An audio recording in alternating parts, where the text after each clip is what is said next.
Alrighty, so we're here going to go over round 4 of the Stimhack Store Champs Invitational. Got Bblum here, and we're going to talk through the game from both perspectives. So, this opening hand was pretty bad. I don't know, we'll make sure we can see that. It was like 2 scavenges, bunch of garbage basically. Yeah, that's not even close to being playable. The Dirty Laundry and the Quality Time get you 5 actual playable cards, and the Dirty Laundry pays for the Quality Time, but it's 2 clicks slower, so... Yeah, that's a pretty easy mull for me.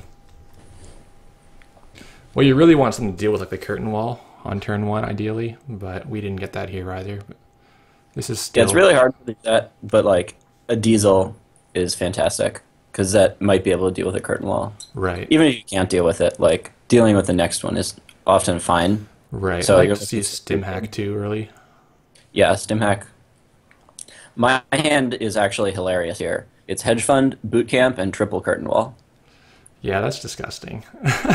So if you have like an indexing here, you could just slaughter me. But yeah, I'm using the Hedge Fund as to scare you off, because usually if the Corp hedge funds, or if Blue Sun hedge funds on turn 1, it's just useless to face check their ice, because it's going to punish you like a Caduceus or a Data Pike. yeah, some random data pike is no fun to run into. So here I get the Lady Stimhack, and if you would have just curtain walled, I would have absolutely played Lady and Stimhack it. Yeah, Right. after turn 1, I'm not going to put an OAI curtain wall out in the open against Kate, because she can just react so fast. I'm going to try to protect it with a gear check.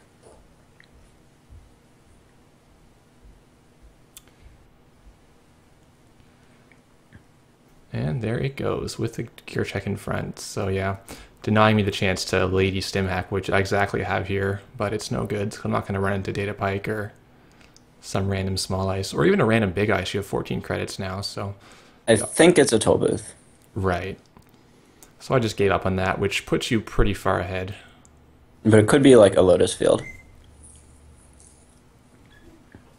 Just digging because this Parasite's no good either. And I mean, the Levy's eventually good, but I don't want to have it in my hand the entire game. I don't know. Yeah, there's some consideration to holding onto it. It's not like Blue Sun is going to play Chronos Project, but against Blue Sun, it's good to get some flex out of your same old things, because it's both players are really reacting to each other and Yeah, that's trying true. to So I look mean, for an I edge. could have tossed out the Scavenge, but I was thinking with the Lady in hand, I might have to break a curtain wall and then scavenge it pretty early. Yeah, yeah. I think So you can toss out the Levy when you have it this early on. sure.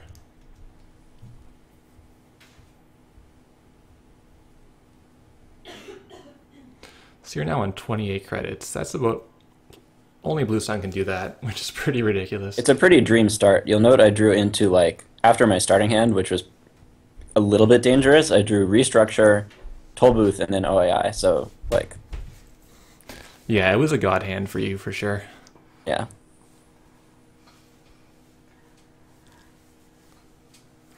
I would say that normally Kate's a little favored here, but when start like that, it definitely Blue Sun is definitely ahead at that point.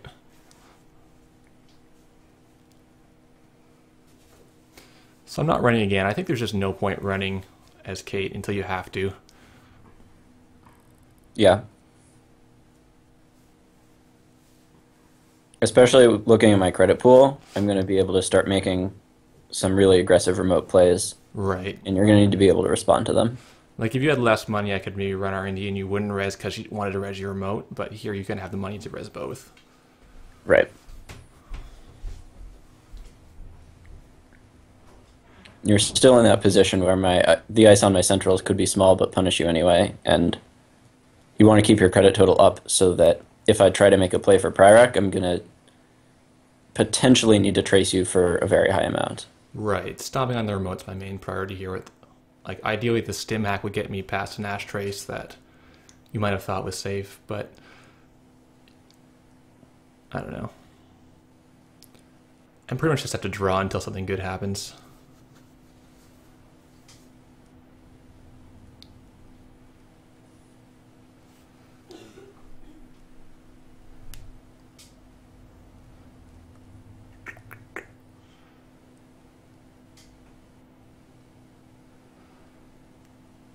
So I have this Maker's Eye. I kind of want to use it, but I'm not sure I can even get through without paying a ton of money. Checking some note in the log. I don't know what it was. But yeah, I don't need both Cyber Ciphers. I could play Lucky Find here and discard 2 cards. I kind of like developing my rig a little bit. Oh, that's right. I was protecting my curtain wall with a second curtain wall. Oh, really? Yeah. Nice. So actually, I think Lady Stimhack would have done it there. Yeah, but the odds are so against that Back happening that, like, you have so many ETRs in the deck, almost everything stops me there, and I'm just burning a Stimhack for nothing, so... Now this is Lotus Field curtain wall. It's going to stay that way for the rest of the game. Yeah, that's a pretty solid R&D. I'm going to wish the Lotus Field was a better code gate. Even a Data Pike is better against Kalim Shikate. But... yeah, with the Cyber Cipher, it doesn't do a whole lot to have Strength 4.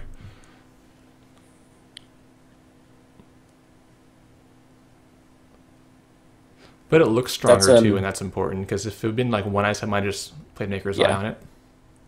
I think it's probably okay to face check R&D in the situation where...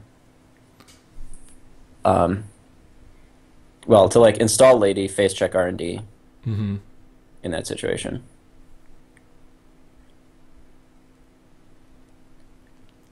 And my thinking is, like, after you burn the Jackson, then R&D gets better. And that kind of continues to happen the more Jacksons you use.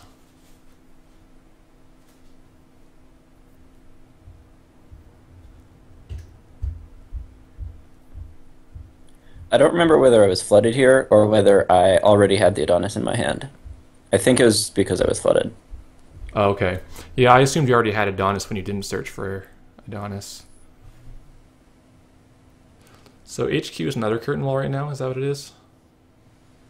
Yeah, I think I've got a curtain wall on each central. Curtain walls everywhere. Yeah, I would have legworked here, but I don't think running for 1 access is worth it. Before or after the Jackson? Before the Jackson, I mean.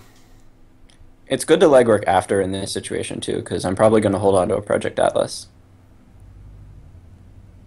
Yeah, oh, there's the legwork now. So would you legwork here after the Jackson? I would start poking HQ to get me to raise my ice and then decide whether or not to legwork. Well, after the Jackson, maybe not. Yeah, I mean, I was maybe fixated too much on the idea of keeping money to hit the remote when you made a play there, which...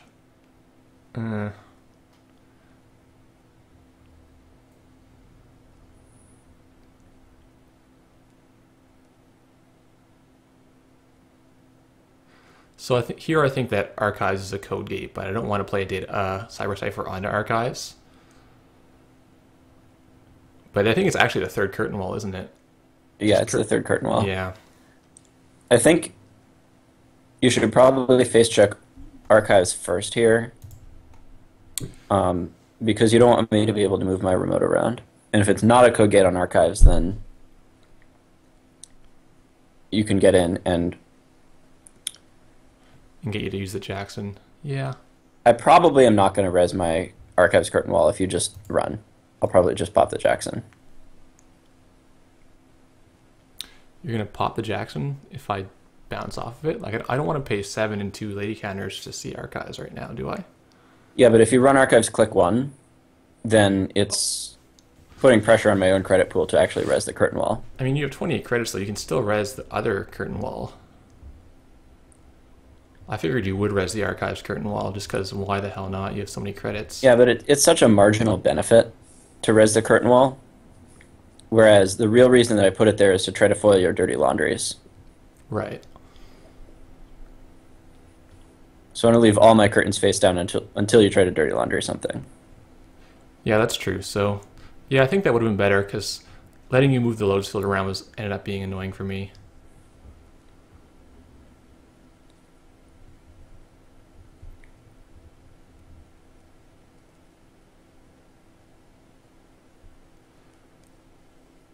So a whole bunch of cards here I don't really want to discard, but yeah, the Atman is least good. Like I knew I wanted to play Admin 10 at some point because there would be curtain walls. Like I've seen a couple of curtain walls around here. Yeah, you actually know, as soon as I boot camped that one curtain wall, you know that I have two already. Right. So at that point, like Lady still costs a lot to go through. The Admin 10 is a lot up front, but then it gets cheap after that. And you got to work a lot to make them 6 strength instead of 10. Yeah, I had to bend over backwards in the end for that. Your Atman 10 play actually totally took me by surprise. I didn't think of it at all. And the reason it was so good against my deck this game is because my Ice Suite is really sort of bimodally split between bad early, or bad stuff that's bad late game, but really good to res early game, and the taxing ice that I used to score on my last agenda. Right. It's pretty much just curtain wall and toll booth here. So with Atman 10, you turn my curtains into a 3-credit tax, which is a huge, huge difference. You have to really struggle to make a remote that's taxing enough to... Mm-hmm. So my thought here was that you had Ash in the remote, you're getting ready to score the next turn. So if I go in, I can pick off the agenda before you get it in the remote with that Ash. Yeah. It kind of sucks playing the second Cyber Cipher route beforehand because I might not even need it. But it's in my hand, so I have to either discard it or like trash the first one or something. You have a spare click here, so I think you can spend a turn prodding HQ. In this situation, I think NAPD is the only agenda in my hand, so I'm just not going to res. But if I do res, then it tells you, it lets you save a Cyber Cipher install.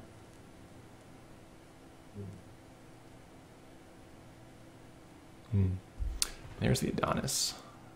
Such a good card in that deck. So here, what did you do? I was actually quite confused at what happened. You deleted the marker, or you deleted? Yes. I accidentally dragged the marker off of HQ because I was in the habit of like, oh, pick up an ice, drag a Cyber Cipher marker off my remote. Oh, I see. Because that was the game I was setting myself up to play. And right. I think we can skip ahead because there was a minute where I was like, what's happening? yeah. Can I seek? Yeah, okay.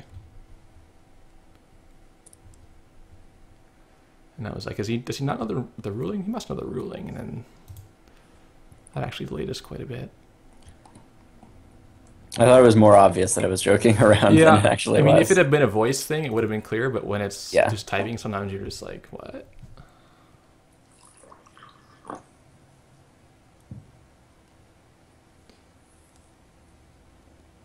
There's another oversight. Ugh.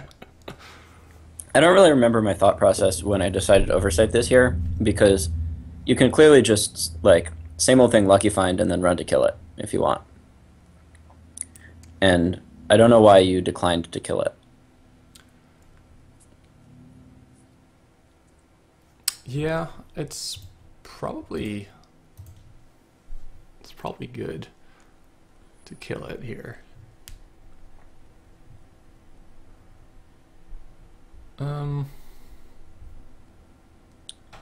I think the reason that I put it there in the first place was I wasn't really in a position to actually get an OAI to stick, like putting a toll booth in front of it. I don't think I don't think I had my toll booth by then.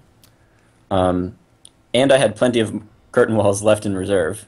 Yeah, that's the thing. Like you were offering it to me, and I'm like, well, if he wants me to trash it, then I shouldn't trash it. Maybe that's overthinking it. I think you should. And the final reason I put it there is that I needed to make my Adonis remote taxing enough that I would be able to pick up my Adonis next turn. Because otherwise, the Ash kind of dies and doesn't provide me any benefit. Right. So yeah, I would agree that I should kill this here. I'm presenting you with two threats at the same time, the Adonis and the curtain wall. Mm-hmm. I think probably even playing the Stimhack there would be fine to avoid using my real money. I don't know. Might want to keep the Stimhack in reserve for my remote play. Yeah, it's kind of a surprise, but at the same time, you know I have it, and you know I've drawn more than half my deck already. So maybe same old lucky is decent. And I'm just taking more money.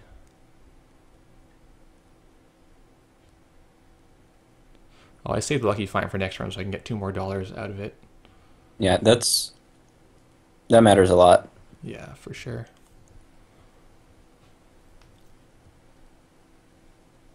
So here's where my credit pool really starts to get totally ridiculous. Yes, absolutely.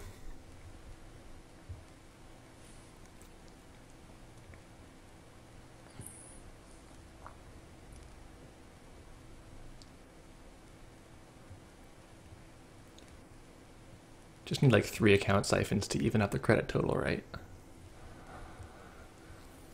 Yeah, and then a paper tripping so you can remove all the tags for.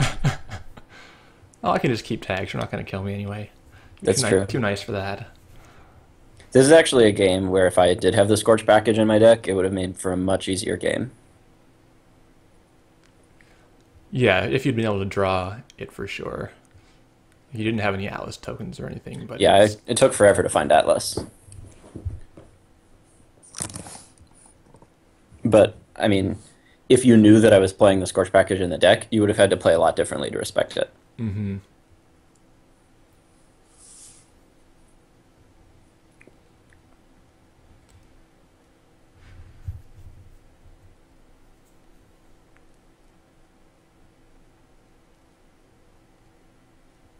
This is the second Ash, is it? Or no, this is the Adonis again. This is the Adonis. I think it's another turn, or, yeah, here's both of them. Double Ash. And the thing about double Ash is that I don't actually have enough ice to make one Ash good enough to tax you out. Like, I'm filthy rich, but a single Ash isn't enough to leverage that money because your credit pool is high enough that you can just run, kill the Ash, no matter how high, yeah, and run again. So how high I set the trace doesn't matter. But if I have 2 Ashes, then it matters. Yeah, it's definitely one of the only ways you're going to get a 5-3 through at this kind of time. Yeah, I'm really hurting for Toll Booth. Yeah, making me pay 5 a pop is what you need right now.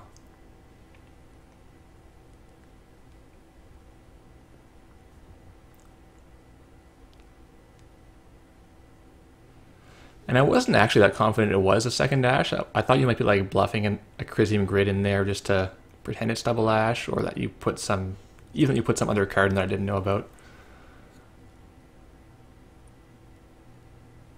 But I guess you'd drawn, oh, you'd seen 21 cards, so it's not that crazy to have 2 Ash. You play 3 Ash, don't you? I play 2. Okay, you do play 2, so that is both Ashes. Yeah, so it's only 1 in 4 to have both Ashes, actually. And here, what I'm doing with the Adonis is every turn, in my mind, because I've totally forgotten about your Atman 10 play. In my mind, every single turn is a scoring window. I just don't have a good agenda to score. So as soon as I rip one off the top of the deck, if I don't pick up my Adonis, I'm going to have to trash my Adonis. That's right, yeah.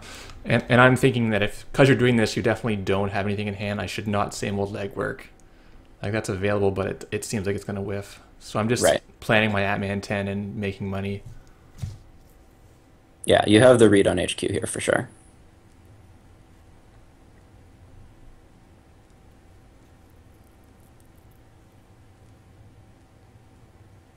Yeah, so here's where that dirty laundry is getting stopped by your curtain on the archives. So I'm like, Yeah, there was a turn, the second OAI turn where I picked up HQ Ice, and I cringed a little bit inside because I was letting you dirty laundry, but you didn't have it by then. Yeah, it's just turned out I didn't have it, unfortunately. In the end, I'm still going to give you windows to dirty laundry properly. Yeah, it's hard to completely get rid of those windows.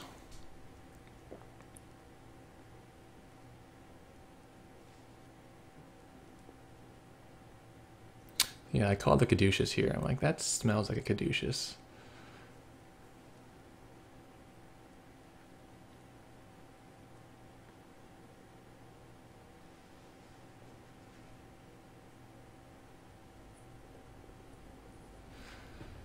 Yeah, and that Charisma and R&D is such a great card in this matchup. It just shuts off the Maker's Eye until they make two expensive runs.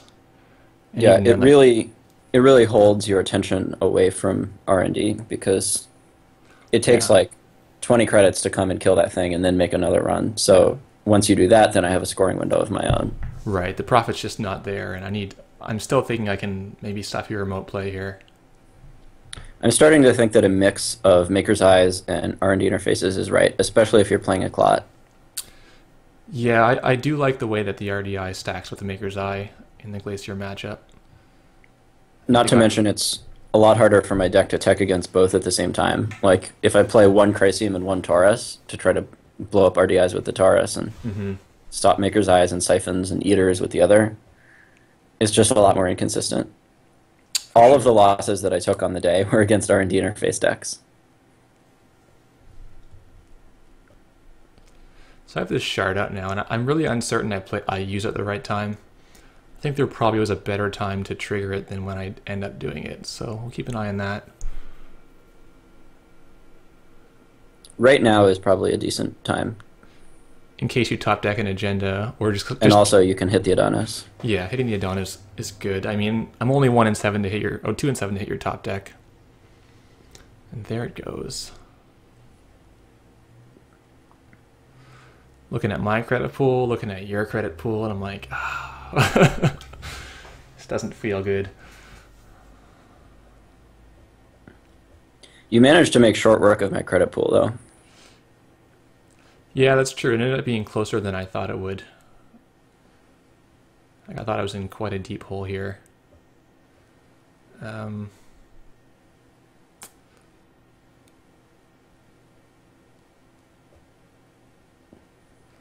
So I think I was thinking about making the Admin 10 right now You do at the end of my turn here. to save a credit. Doesn't really matter because you're going to scavenge. So that's going to eat the Kate bonus if you... Either way. Like, you're not going to make any different installs on the start of your turn. Yeah, that's true.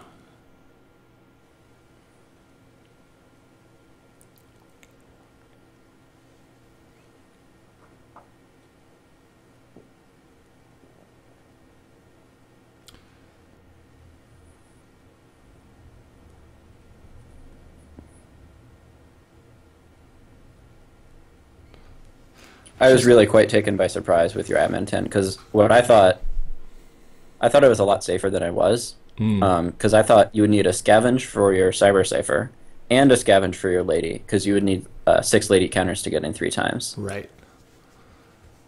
So like scavenge, Sai, same old thing, scavenge Lady is 3 of your clicks and then you'd have enough clicks to run or something like that. Right, yeah. I knew you had mathed it out, so I needed to find a play that was surprising enough that you would not have included it in your math. And this was close, but it didn't quite get there. Yeah. Looking over this game, I think I might have been able to get away with tracing you for 4 fewer credits so that you can't take an NAPD, because if you pay through the trace, it just... and it's an NAPD, then it totally crushes your position for the rest of the game. But on the other hand, the 5-3 is important enough to me that if you call my bluff, then I'm dead. Yeah, I think the way you did it was right. I would have paid through the trace because I knew you had prior rec, and if you get a free curtain wall, then I'm very sad about that. I think I would have taken the risk with one NAPD already scored that it was not NAPD. Yeah. Oh, geez. Okay, let's go back to where we were.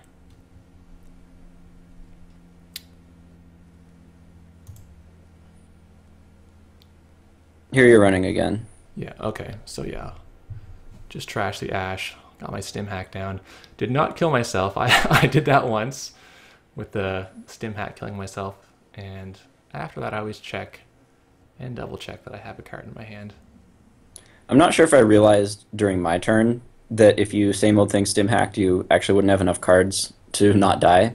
But I realized on your turn that you couldn't do it. Mm-hmm.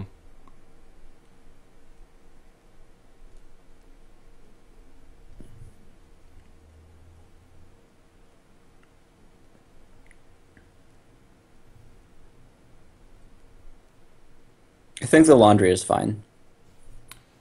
It doesn't change the math on my second dash trace. Yeah, that's right. Like, you could click for a credit before running, and then that's essentially clicking for 2 credits because it means I need to put 1 more into my own ash trace. Mm. Yeah, at this point I've lost this agenda. I'm trying to get money together for the next follow-up to that. Yeah, it's still a good play because you're taking apart my remote while it's really cheap, and you're keeping me off both of my ashes. Mm-hmm. So I'm going to get the score, but I'm not going to have a remote for a long time. My other thought was that there was some chance that the other upgrade was not the second dash, and if it was anything else, then it's a bluff, and I should go in and make sure. Also a fine call, especially you didn't know at the time, but with me only having 2 ashes. Yeah. Do you play 2 Chrysiums also? Yeah. Yeah, okay. So it could have been a Chrysium bluff where I would like not try it again kind of thing.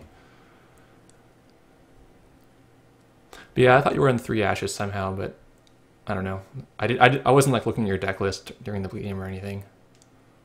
Yeah, I used to play 3 ash for a couple of months, but I had cut the second toll booth for that, and that card is just too important. Yeah, Tollbooth is a monster for sure. I gave you a small tell here with my targeting crosshairs that there's another curtain wall in archives. Yeah, that's true.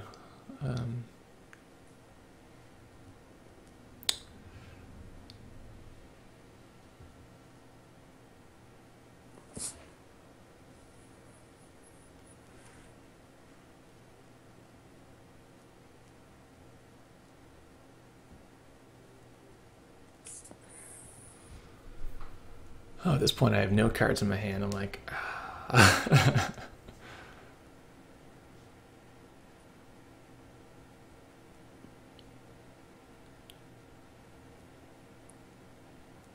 What's your game plan here? Well, I have the Atman 10, which just opened up R&D by a fair amount. It still costs a lot to trash the Chrysium. And plus, I don't know what's behind it. Like, I'm thinking there's probably a toll booth behind it because I haven't seen a toll booth yet.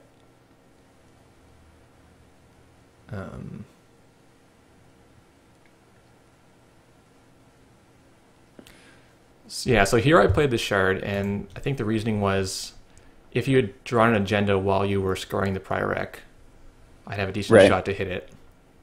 And it also hits my Adonis campaign. Yes, yeah. I wanted to kill the Adonis as well, so maybe this was a fine one. I did a second time later on.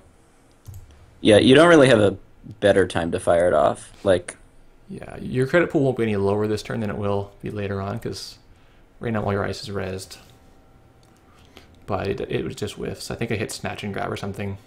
I discarded the Snatch and Grab on my own, but you hit something else. I did hit the Adonis at least.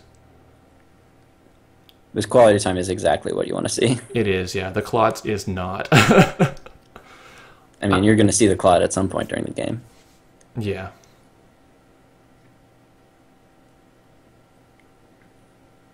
Here you're trying to figure out if the indexing is good.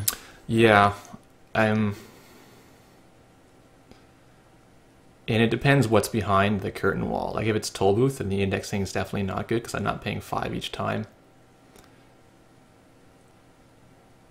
If it's something like smaller, like a data pike, then it's a little better.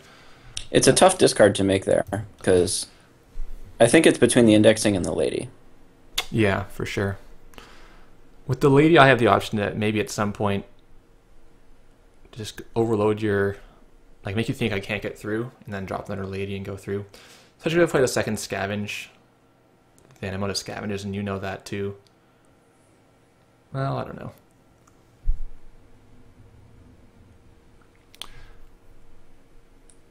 Yeah, it's hard to say if I should have kept the indexing because like if you ever dropped your bank too low, I would have a window maybe to do that. If you had just a little bit more money here, well, no, I'm still quite rich. But there were a couple of turns later on when I was poor, when even more poor, where you could have paid 3 through the curtain wall to come trash the Chrysium to turn on your multi-access cards. Right. And in my seat, I was wondering why you never trashed the Chrysium during this long, drawn-out late mid-game. But from your seat, watching the game again, it kind of became a lot more clear that there was never really a good option to do it. Yeah, I'm really concerned if I pay 5, then it just gives you a window to win the game. Yeah.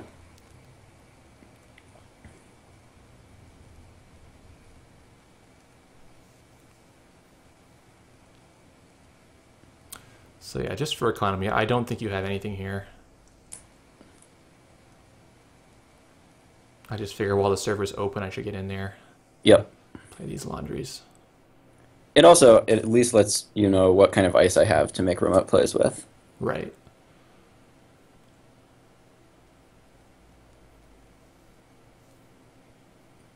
Like, the information is still good if you don't have to spend any clicks to obtain it.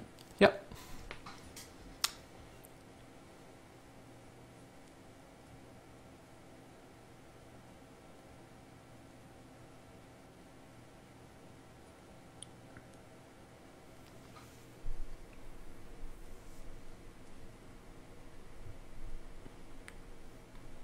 And now you're approaching the time when you're going to want to levy, so I'm.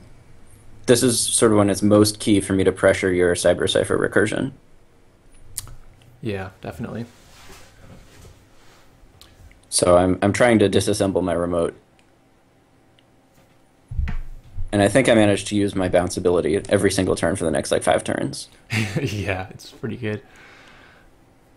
Like this kind of thing definitely does harass Cyber Cipher, but at the same time, I also didn't pay 100 credits to go through Lotus Field.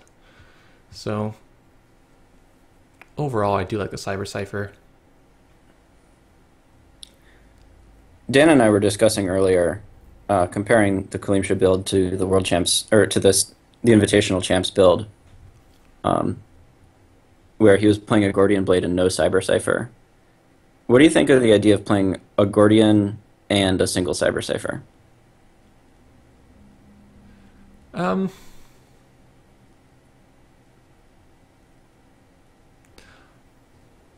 It's definitely not crazy. I would definitely play test that. That seems good enough on paper to me. A nice thing you can do is you can play your Cyber Cipher in R&D and then just go to R&D a lot, and then use the Gordian for the other servers. Because I do find people will put like random quandaries or enigmas on HQ, and then you don't want to play a Cyber Cipher there especially. Yeah. So it can be awkward when they know that you're playing 2 Cyber Ciphers and that's it.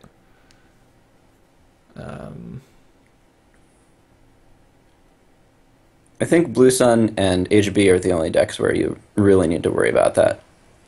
Sure. Because with HB, they get into a spot where they're trying to like never advance agendas out to get their like 5th or their 7th point, and they have a bunch of remotes like with an Enigma, with an IQ, with a toll booth, and then they've also got a booth on R&D, something like that. Right. Yeah, I definitely would try that out. It seems pretty reasonable to me.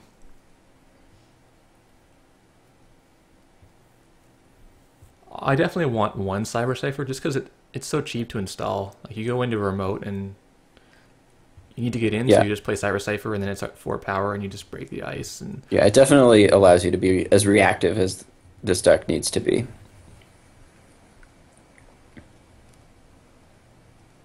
There was also a moment during playtesting where I was considering a torch and a Cyber Cipher.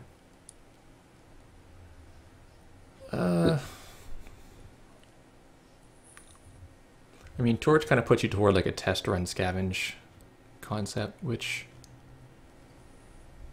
I've liked in the past. I don't know.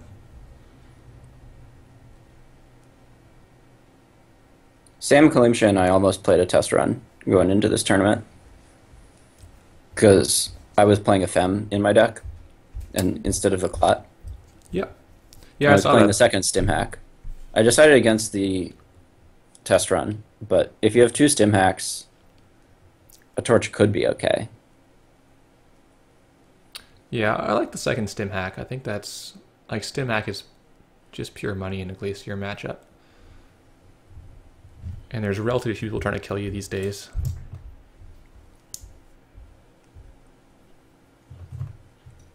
So here I put a Chrysium Grid behind my Lotus Field just to make you waste a scavenge.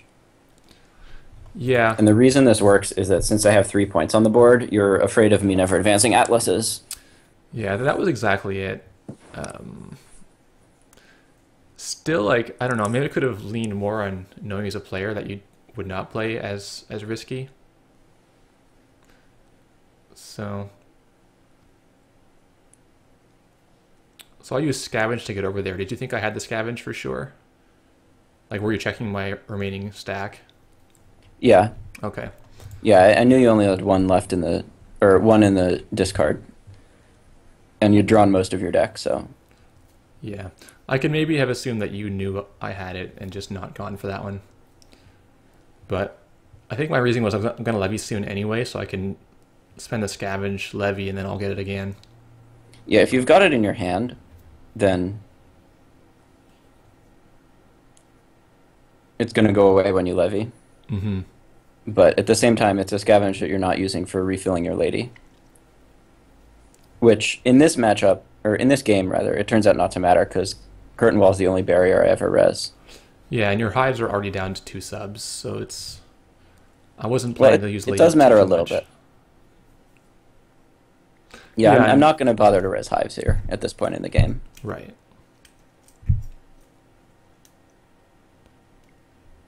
Unless lady was empty.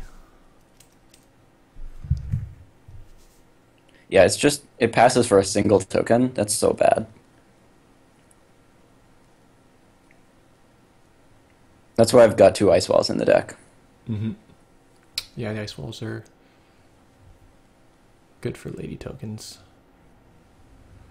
Alright, so you get a reset here. Get the Utopia shard again. And like now I'm really not sure what's in your HQ.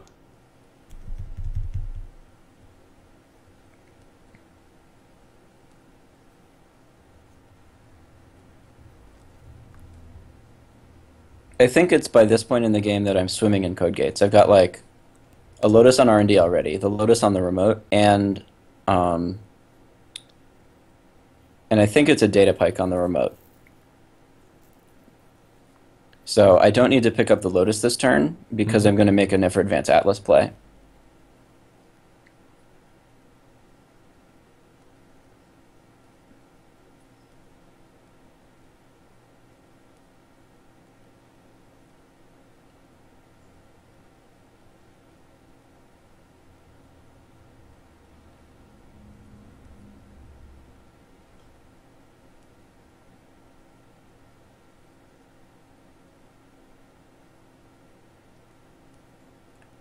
What's going through your mind here where I pick up the Chrysium and make 3 installs? Well, I'm still thinking you're on 3 ashes, so I'm like, okay, there's an ash in that server for sure. And then I'm wondering if you did ash Chrysium or ash Atlas. And I'm like really not sure what this is. And I was starting to lean towards maybe going to R&D soon. I was like, well, maybe I can let that sit for a turn and then just try to get like the R&D access that's going on.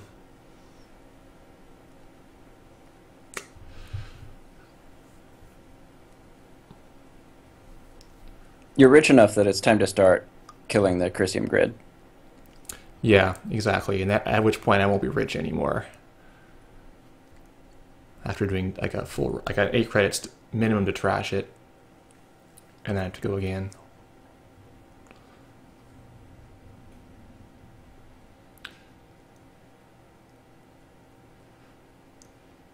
So the commentary, I'm sure I'm talking about which central I'm going to take a poke at. Probably this is not needed here. I'm just going to install the shard.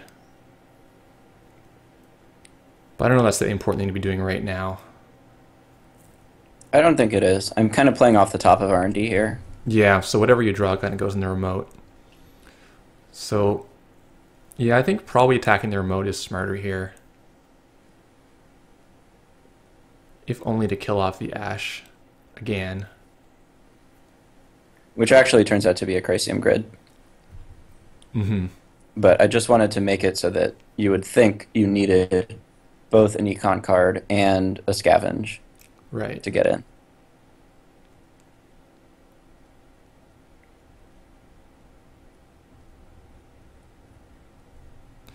So yeah, that was a pretty successful bluff over there.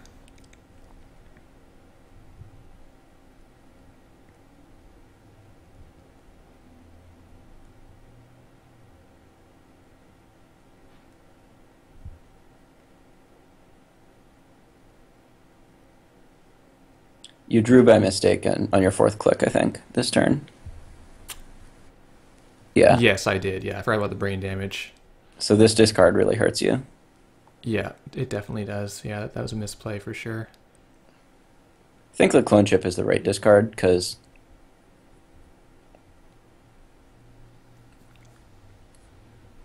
at some point you might want to like scavenge a sci and trash your other sci so you can clone chip it back Yeah. and sort of be a little bit more reactive than having them all already on board. But you do have 2 scavengers in your hand, so... Yeah, I was quite sad about drawing an extra card, because that's something that I would never do in paper play, but I find it a lot easier to do on Octagon where you're not physically holding cards, and there's no like token in front of you. Like there is a brain damage token here, but it's a little harder for me to see. Right. It's not like you're going to run out of cards in your deck. Yeah, no, but it's just a little inefficiency that's like, there's no reason to do that. It's just a straight up total flub. If you had drawn a Maker's Eye, for example, you probably discard your quality time. And then your hand improves. Yeah, but no Maker's Eyes are forthcoming, unfortunately.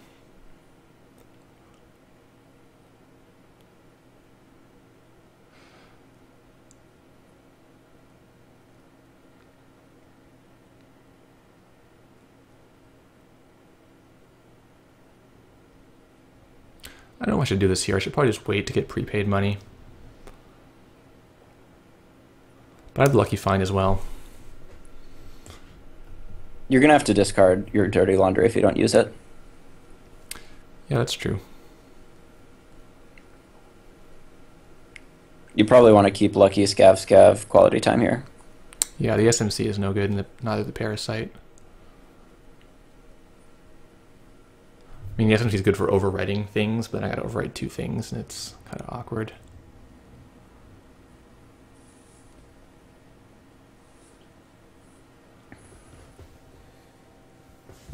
Yeah, this chart was the one I'm less certain about using. Could maybe have held that for later. If I have an interns, you're trying to hit that. Apart from that, not really anything. So here I get to finally res my curtain and bring it back so I can set up this play where I make a 6th strength curtain wall, which at this point is more taxing than Yes, a 10 strength one. Yeah.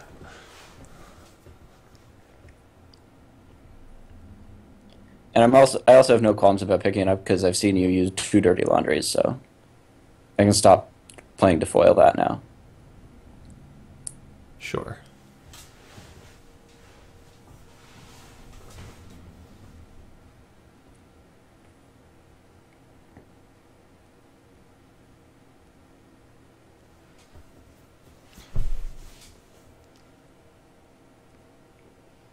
Gotta say, like, as the Blue Sun player, you just love to see Parasite get discarded. You're like, ha, suck at Parasite.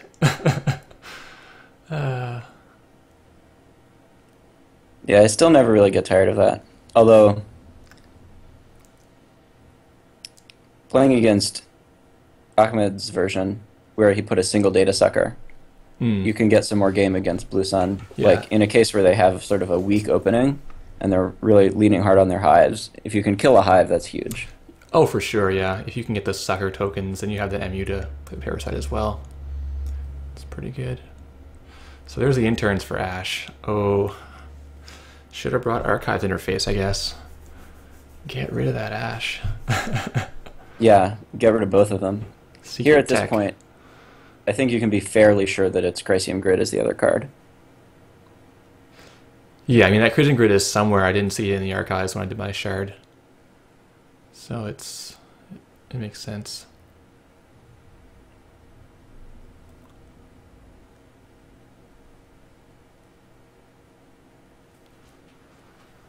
So I played lucky and I'm close to getting to your bank, but at this point I kind of didn't see a maker's eye. I'm like, well, what do I do now? I think I should have trashed the Chrysium here. It's a tough call because I'm on match point and you're not, so Yeah, like if you have an Atlas in your hand, you could just put it in the remote, and I don't get it if I spend my money on this Chrysium.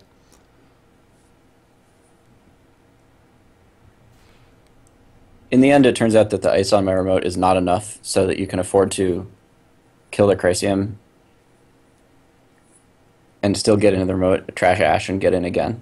Mm. But only because you're about to quality time into a Stimhack. So if you don't know that, then I think you have to leave the Chrysium where it is. It's a tough position to be in for sure. Yeah.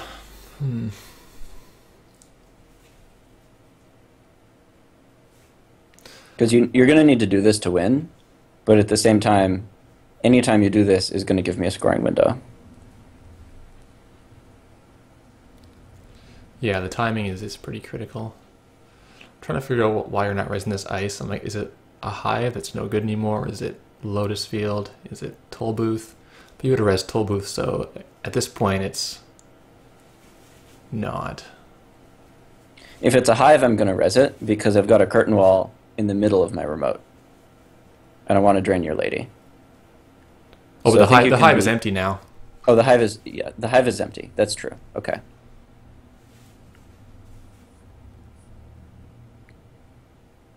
I think I trashed a Jackson here. Is that what I trashed?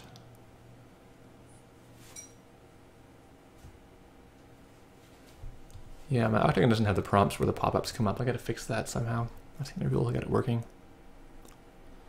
It's probably just some setting in Open Broadcaster to capture the other windows. When I use it, I just record the full screen. Oh, the monitor capture? Is that... Yeah, it's slow, Okay. but it tells you everything. Yeah, I'll try that out. Oh, here you trashed an Ash off the top of R&D. Oh, okay. One of the other ones that I shuffled back in with Jackson. Right. So I'm like, oh, there's Ash everywhere. I still thought you were on 3 Ash, so it's wasn't that surprising to me to see even more Ash show up. Yeah, that's the beauty of having 2 copies of interns in the deck, is that like I can shuffle one back into R&D, leave the other one in, and I've still got 4 Ashes in my deck because every copy of interns is an Ash. Yeah, absolutely. I love Interns as a card. It does so many things.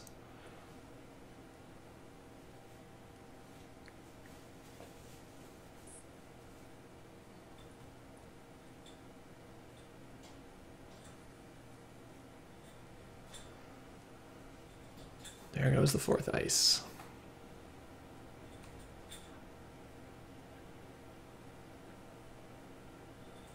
So here I'm picking up the Caduceus at the start of my turn so I can have the most amount of money to dump into Ash for making a remote play. Mm-hmm. I think I've had the NAPD in my hand for maybe 2 turns. Yeah, okay. It's another case where I would have legworked had I had it in my hand, but I just didn't. Yeah, there's enough of drawing fresh cards off the top of R&D and me sort of needing to be passive where I reassemble my remote that They I could have can't, accumulated, that I yeah. have to, yeah, hold them on.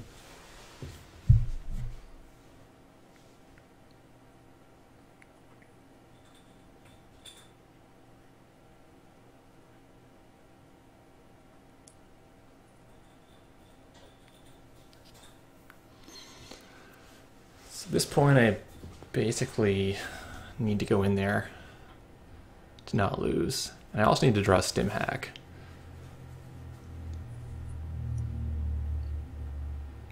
Which is pretty good because I'm going to draw a quarter of my remaining deck. Yeah, and there it is. I was really happy to have 2 Stim in my deck during the Invitational because you just see it so much more often when you want it. Yeah, I think it's a really great card right now.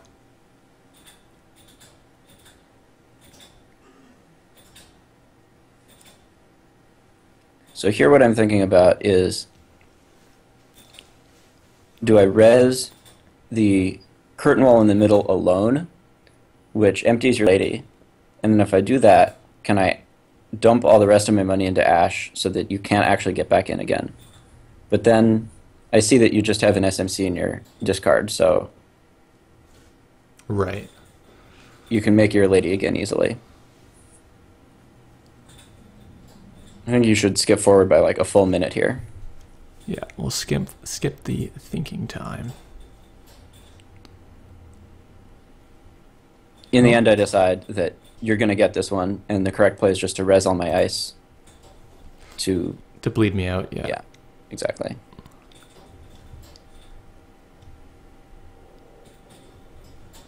Okay, so here we go. You're just gonna make me spend my money.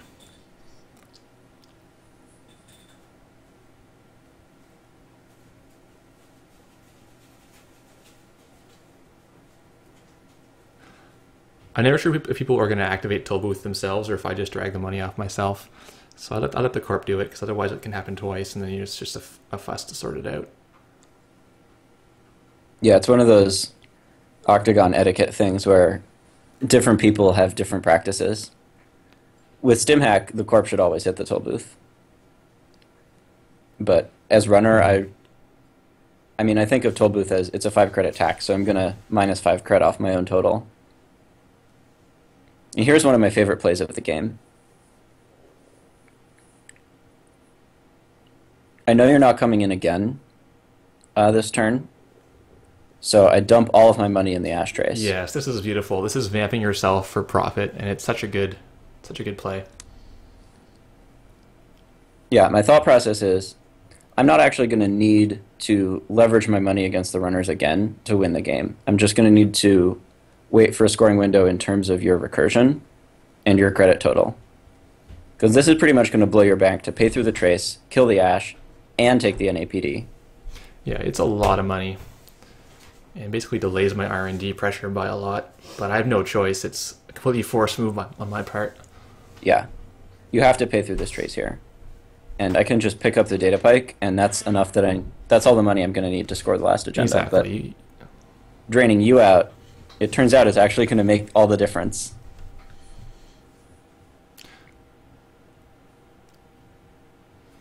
So I lose the Maker's Eye, which I would have rather lose the Astrolabe, the same old thing, but oh well.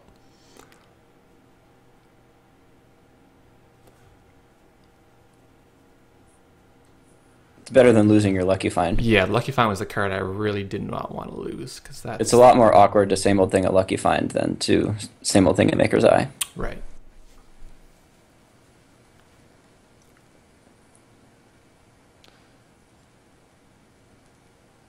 I think this run was not needed at all. I think I should have just clicked or drawn. Or no, not drawn, because of brain damage. I probably clicked for money.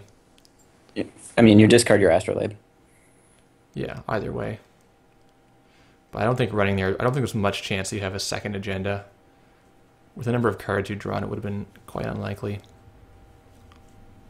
I think at this point, I'm going to draw a Corporate War into my hand, and it's going to stay there for the rest of the game.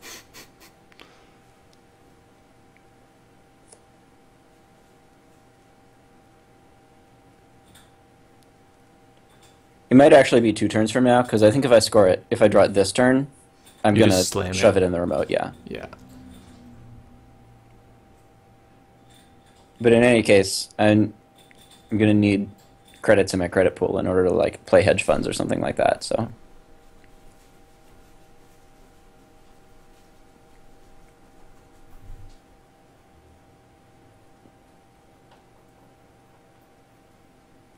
It was wrong for me to trash the Chrysium grid here, because... There's just no need to, yeah.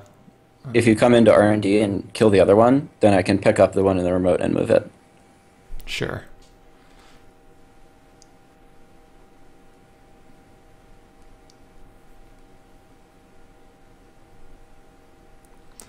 I was thinking about trashing the R&D Chrysium grid, just having visions of you playing interns going right back on top.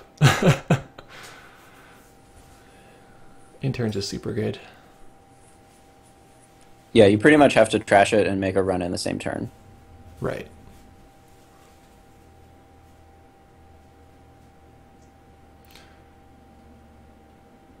So, Yeah, you rather would have lost your same old thing to the brain damage because you can go Lucky Find, Run, and then Maker's Eye if you have both of them in your hand. Right, exactly. That kind of bursty play all in once.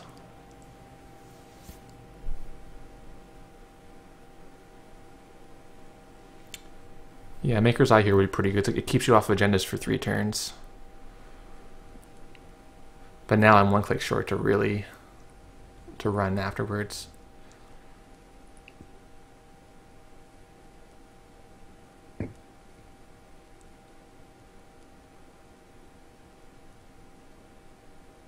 So this is just wrong.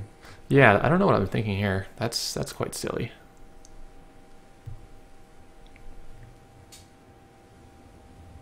Making me res the Chrysium grid. It just drains you 3 credits. You could have done it. No. Oh, I didn't even trash it. I was going to say you could have done it to keep me off scoring if that was an Atlas, but I'm Blue Sun, so of course. Yeah. That doesn't matter.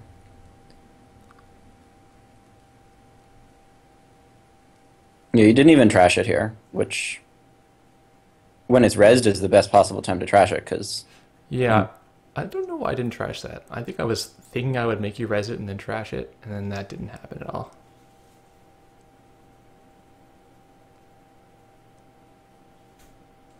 Yeah, that was a weird play by me. Because when I had the other same old thing, I can just Maker's Eye again the next turn.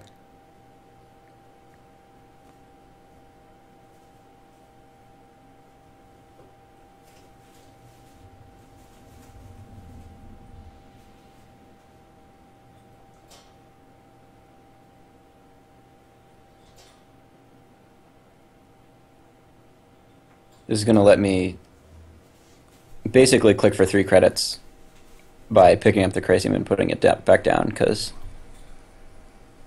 assuming that you play correctly, I should never actually need to res that card.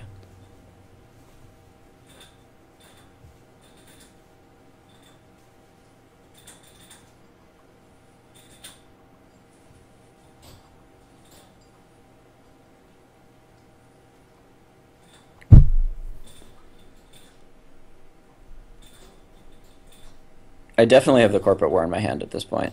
Okay.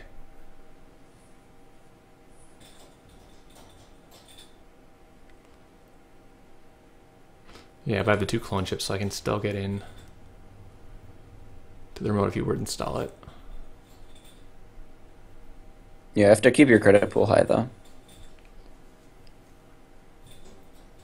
Here's an awkward moment for you coming up. You see an Interns on the top of the deck. Yeah. Yeah. So had I trashed it earlier, I'd be out 5 credits, and it would still be on R&D. And I don't even know this because I'm in a shuffle with Jackson Howard. So this forces your hand, because if you don't kill the Chrysium and Maker's Eye here, yes, I'm just going to put it back.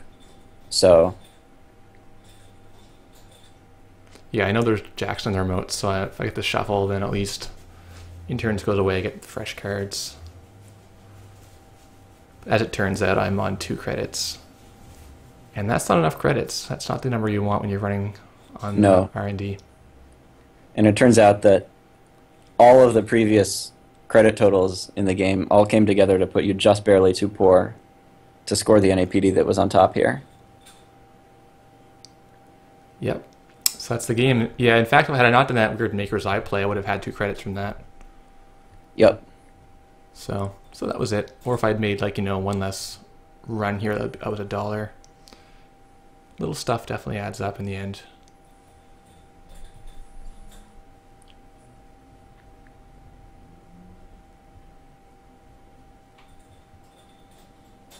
So there it is. Yeah, that was a great game. Here with my last click, I put a data pike on top of HQ so that... yeah, I wouldn't get the Corporate War out there, because that's my only out at this point. Yeah, the card on top of R&D isn't even fresh for you. Right. So, I mean, on the off chance this is, like, not a data pike, or you can't even res it, like, you would have just put whatever you had there anyway. Yeah, you have to face check it.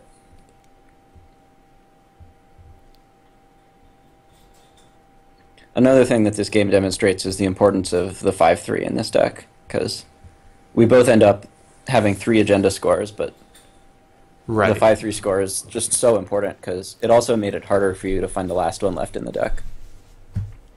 Yeah, and it's just fewer clicks too for you to score than to score 2 agendas.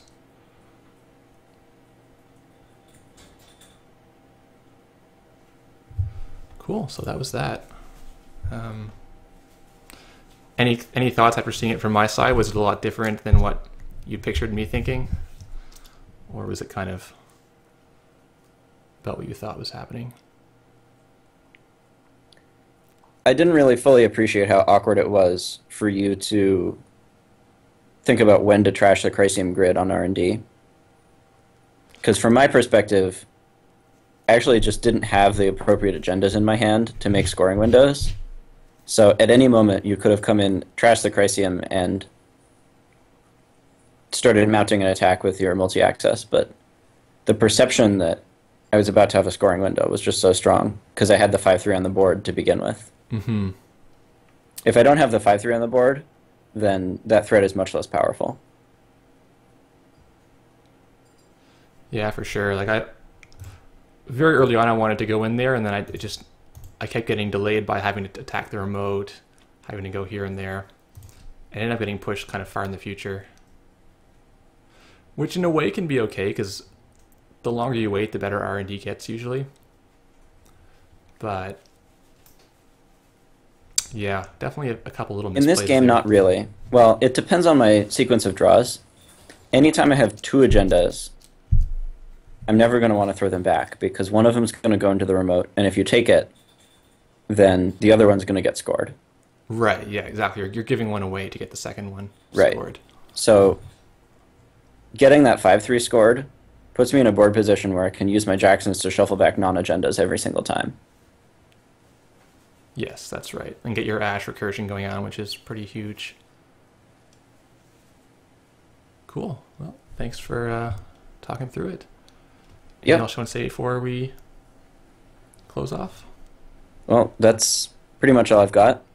Awesome. Play Bootcamp Glacier if you don't already. It's a sweet deck. Yeah, it is a sweet deck. Play Kaleem Shakade if you don't already. It's a sweet deck. And honestly, Kiv could have won this game with any single different play or just a little bit better luck on R&D. Yeah, that's like a really important lesson in Netrunner. There's so many small decisions that sometimes it's the very smallest things that end up making the difference in the game. But when you're playing, you don't know that this move decides the game until much later on. You're like, oh, if I'd only made that micro play or, one less little mistake. That's all you need. Cool. Thanks for watching, everyone.